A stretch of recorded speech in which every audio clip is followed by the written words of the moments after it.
Alam mo ba, sa harap mismo ng GMA Network sa EDSA Timog, may pinatay sa tanghali? April 28, 3:40 ng hapon. Dalawang lalaki sa motor, biglang pumitik ang baril. Patay ang 75 anyos na businessman na si Seferino Perry Mariano. Patay din ang driver niyang si Norberto Olimarco. Pero hindi lang siya businessman.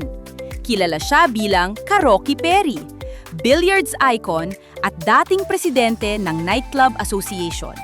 May-ari siya ng maraming nightclub sa Quezon City. May STL operations din.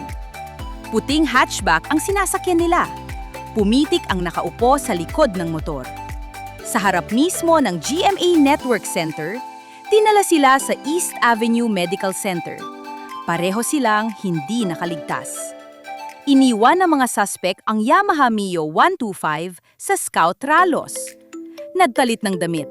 Sumakay ng tricycle papuntang Quezon Avenue. Pero may iniwan silang ebidensya. Fingerprint sa handlebar ng motor. Match. Isang suspect, tukoy na ng PNP. Ang pinaka-nakakatakot, premeditated daw. Na-stalk muna sila bago binaril. Business rivalry daw ang motibo. Pero sino sa tingin mo talaga ang nasa likod nito?